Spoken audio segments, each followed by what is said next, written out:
Hi, friends, and welcome back to another episode of Real Housewives of Moto. It is just Allie today, and Allie with about 90% of her voice back.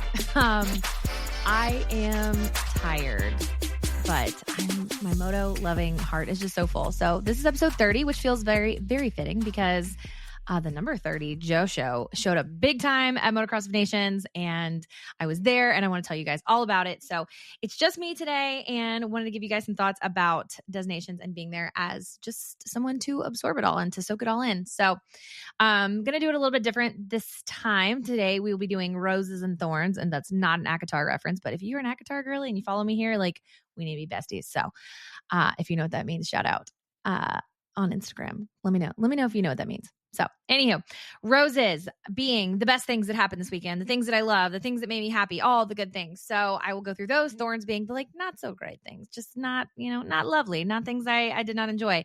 And then a few little randos dispersed throughout. And we'll wrap up with just looking forward to the off season, quote unquote, and some Australian racing, some World Supercross racing. We've already got some changes in World Supercross. They dropped the Malaysian round and adding a Finland round. So man, for the guys that are doing the off season, like, the grind never stops. So my list of roses is much longer than my list of thorns, which is funny because like I am an eternal pessimist. So you guys are in luck today because I can definitely poo-poo some things, but I am not poo-pooing Motocross of Nations. So little bit of a disclaimer here. I shocked my friends this week with the nuggie that I have never been to an outdoor national, and not on purpose. So I've been to some of these tracks before, but not for a race. Texas is just hot AF. We had Freestone for a while, but y'all, I mean, summer in Texas is just brutal. We had X Games there for, I think it started in 2014. It was supposed to be 14, 15, 16, 17. It was so hot that the athletes like revolted and basically they broke the contract early and moved it to Minneapolis. So that's how brutal, it is in Texas. So I'd never been to an outdoor national. I had never experienced like the motorhome insanity. I mean, motorhomes as far as the eye can see when you're at these things, like it was no joke. The dust and the dirt and realizing like how bougie I knew I was bougie. I knew I wanted like a bed to sleep on. I knew I wanted like a shower.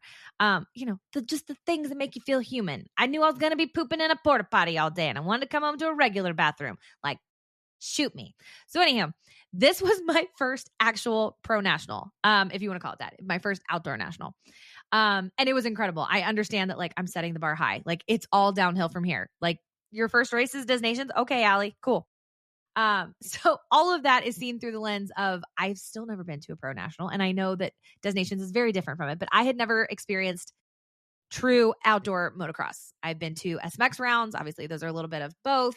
And been to a bazillion supercross races, but this was just, I mean, a whole nother level. So my top rose was just being with my friends and people who love moto. It was just like the best thing ever to be around people that like eat, sleep, and breathe this. And if they're there, that there's like a financial investment to get there. Like it's no small investment to get yourself there. I mean, Crawfordsville is in the middle of nowhere. You have to either fly or drive and rent a motorhome and all the things. And just got to spend it with like people who are diehards about it. So shout out to my friends Tom and Stacy and Steve and Katie and Derek and Katie's family and my girl Carla that I got to meet, and so many Romies that like were posting their pictures. And as I was posting and like realizing like how close together we were, but we didn't like get to meet, like that was so sad. But there were 135,000 people there. So even being close, especially on Sunday, you didn't see a whole lot of people that weren't like immediately touching your shoulder. I don't know if 135,000 is by ticket sales. So like when I bought my ticket, it was like a 4-day ticket. So it was Friday, Saturday, Sunday, or Thursday, Friday, Saturday, Sunday. And I don't know if they're counting each of those as like in that 135,000. So for me, that Allie would count as 4. I don't think so. That just doesn't make sense to me. But also I've been at events where it was over 100,000 people, and yes, it was packed. Do not get me wrong, but I don't know that it was 135,000 packed. So I'd be very interested to know where that number comes from. But being with my friends, being with people who like eat, sleep, and breathe it was absolutely the best part. Getting to meet some of the people that I've met through Real Housewives of Moto and just like, my internet friends that I've talked to just online and getting to see them in person was absolutely the best. Like so fun. So that is my number one rose. Next rose would be just like the USA pride. And I say that like with no political pretenses. Like, yes, there was there were political signs and commentary and things like that, but just like to have pride in America on like regardless of what side of the aisle you are on, just to be there for the love of sport and knowing that like these riders are not getting paid, like they're being there just to support their country. And that was just so fun. Excuse me. Also, the no voice is hurting. Like I went to work yesterday for the first time in like a week. And everybody was like, "Are you sick?" And I'm like, "No, I just yell at dirt bikes all weekend. So you're welcome." I loved getting to dress up and just be ridiculous in red, white, and blue and do the face paint and do all the things. I did have somebody come up to me and she was like, "You look like you're a girl who needs some glitter." And I'm like, "I have sensory issues. Do not put glitter on me." So I did not partake in the glitter and I did not partake in the tutu. I know y'all. I know if you follow me on Instagram, you love the tutu. I just couldn't do it. It was too itchy. It was too poofy. It was not happening. So I did love all the other outfits that I picked out. I just think it was really fun to like dress up for dirt bikes. So that was really fun too. Other things that I love, y'all, the Aussie fans. Like there were guys that Katie and I saw at Vegas SMX who were at destinations. Like, and I get it. If you're going to come over that far, like why the heck not stay for 2 weeks, especially if, you know, the big events that you're coming for are moto centric. But the Australian fans, oh my gosh, like watching them back at the Honda tent, like after Moto 3, like they were so hype.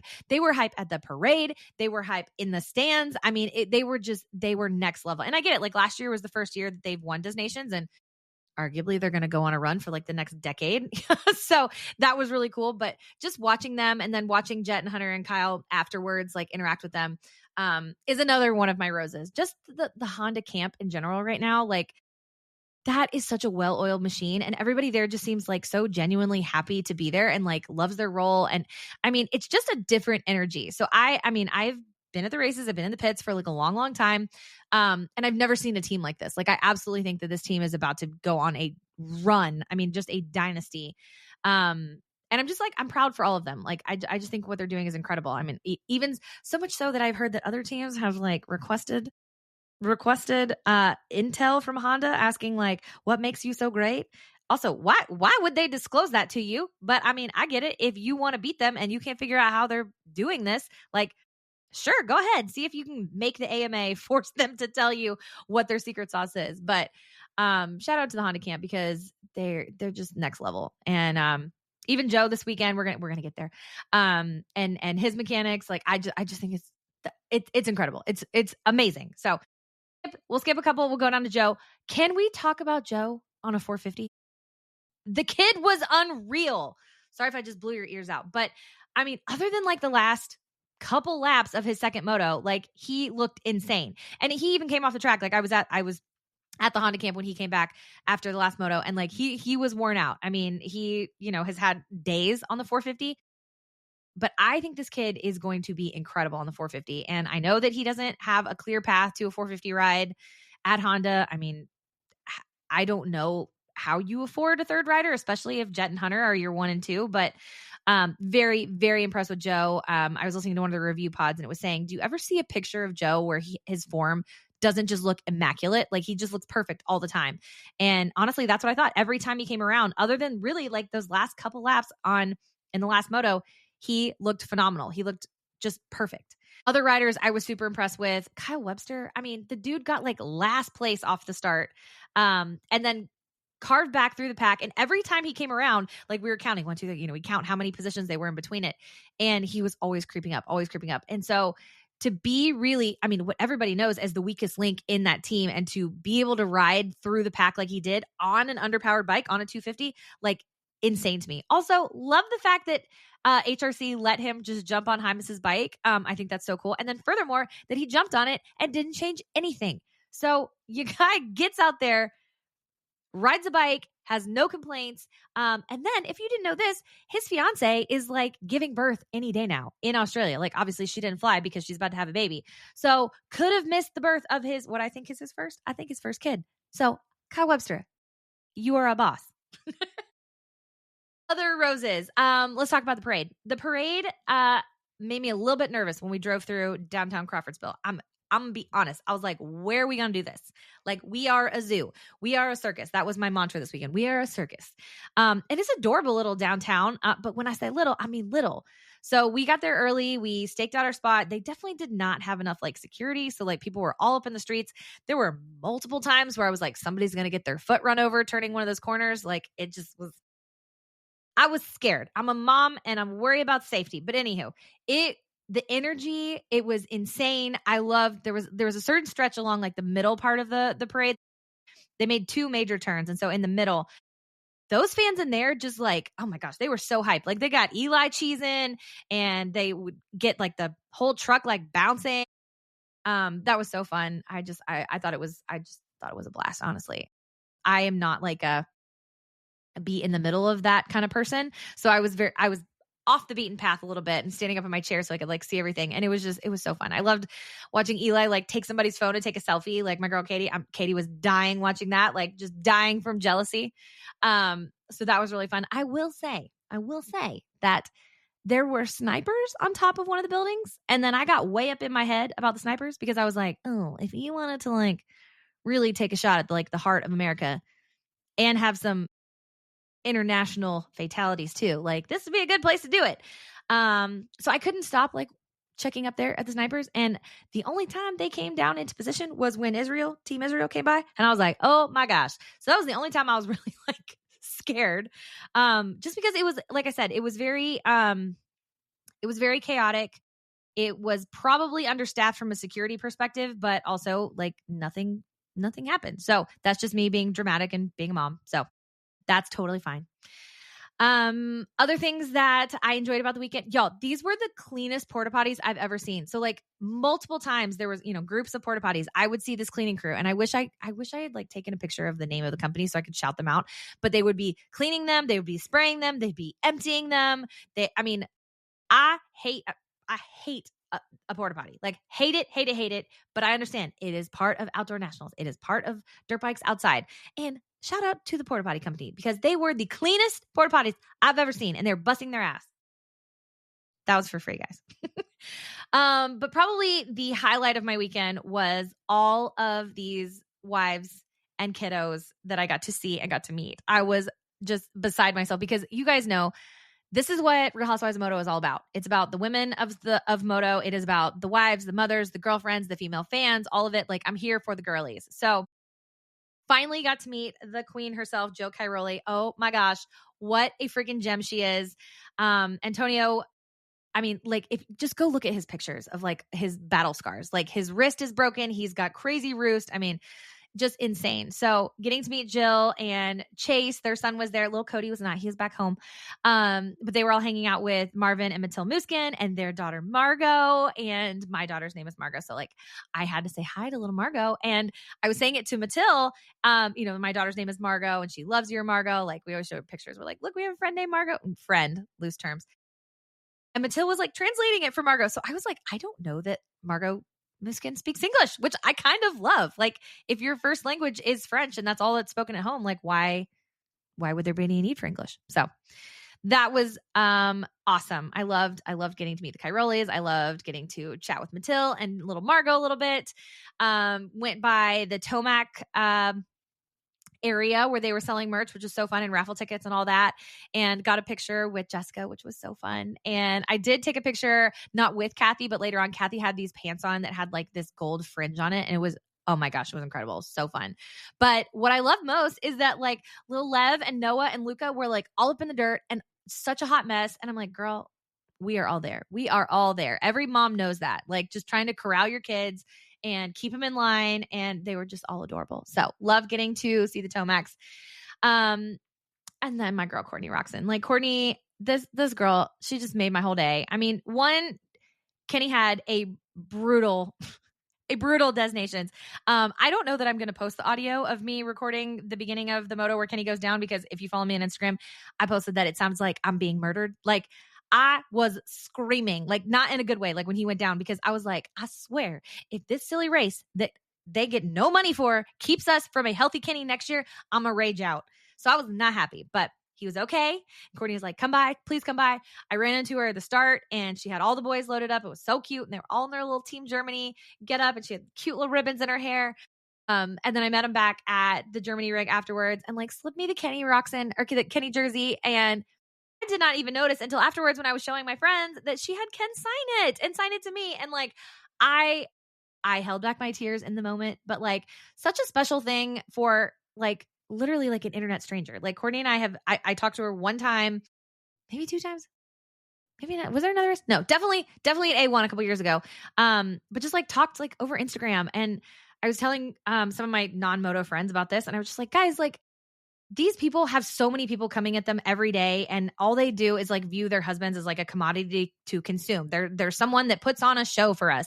But like, I understand that also what they're doing is like putting their lives on the line for us to watch them race dirt bikes and being a decent human to them and understanding like what they're going through as not only like the wife of this rider, but like the mother of the kids of this rider and dealing with all of that. Like, I'm just so impressed by the wives of these riders that like arguably like getting to see them and meet them was like as exciting as watching the racing, which I know might seem blasphemous, but little moments like that were just being like, you're so freaking cool. And I love you and I love your family and I love what you're doing.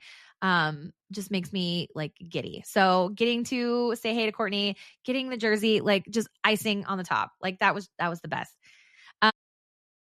Other girlies I ran into, finally, I got a picture with Jillian Cooper. If you guys have not seen this outfit that Jillian made, okay, it is an all red leather outfit, like floor length, long pants and bustier top. And she has Justin's logo and his number for the weekend and a big Cooper down the back. Like it was incredible. So if you have not seen it, the fact that she A, like DIY'd it and then B, wore leather all day, like it's incredible. So go find the pictures. They're out there.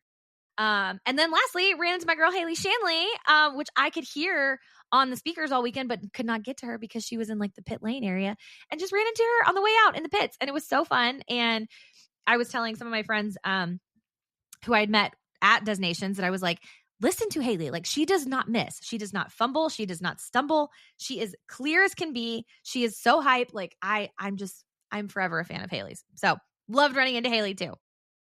Now let's talk about some things I do not like. So these are my thorns. Again, haven't been to an outdoor national, but was surprised by how far away everything is.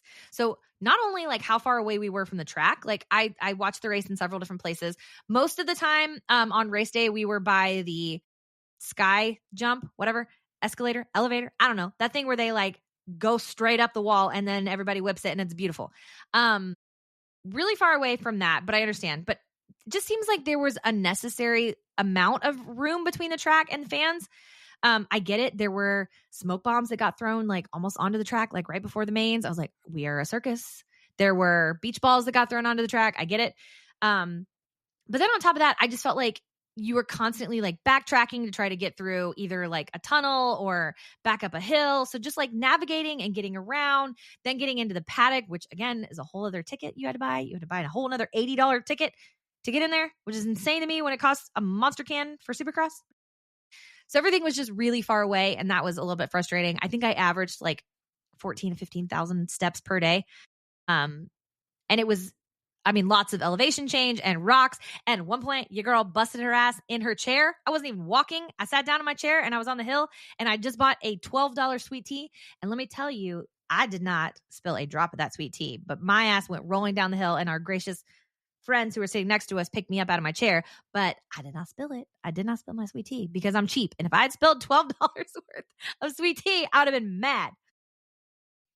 Number one thorn, everything is so far away. Number two thorn is, and everybody's complaining about it, the point system, but the lack of commentary. So there were two really big banks of like big speakers with a big screen. And I'm sure there was live timing on that. And I'm sure that's actually where you could hear Haley. But like in the moto, had I not been with friends that were very well versed in the number systems and the point systems for Des Nations and MXGP, I would have been totally lost.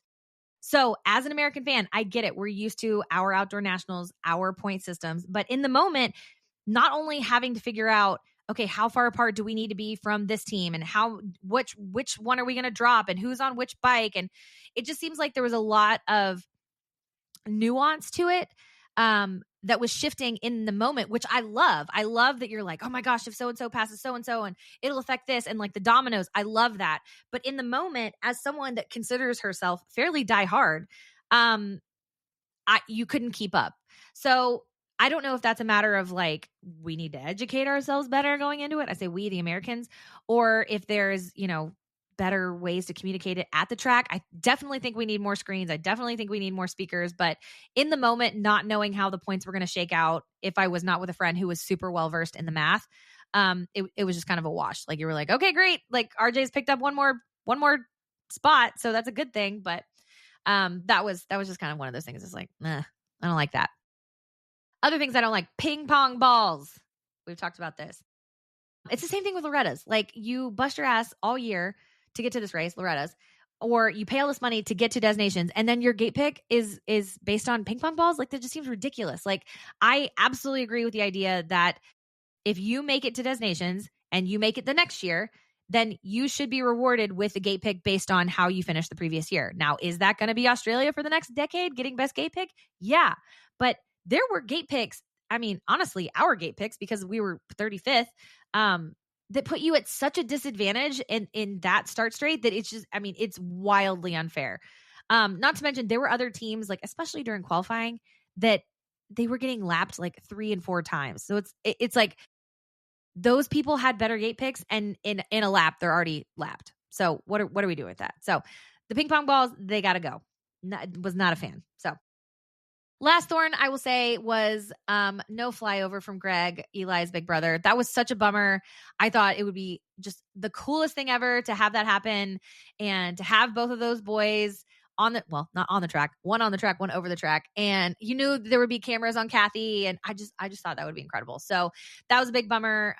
When they played the national anthem, they had some fireworks go off, and I was just kind of like, yeah, fireworks are cool, but Greg and a flyover would be way cooler. So that was a bummer. I will say, as an additional rose, when Hunter and Jet and Kyle were on the podium afterwards, they played the Australian national anthem, and Yuriv Konski was behind me, and he was like singing it. I did get a little teary-eyed because I just love people being proud of their team, their country, their riders. Like I love that. So those are my roses and thorns. I do have to say 2 random things that if you are a listener of Real Housewives of Moto, you will enjoy, because we've kind of followed along in these 2 random tidbits. I did run into our boy Big Lou, and I did ask him to confirm how tall he is.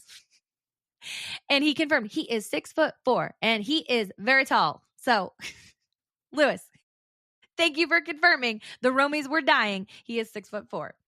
The other nuggie that you guys will get a kick out of is I was staying at a hotel in between Indianapolis and the track where the Honda team was staying. So I would see various team members and riders and such. So, knew they were there. And then Saturday night, of all people, Lucas Myrtle shows up at the hotel.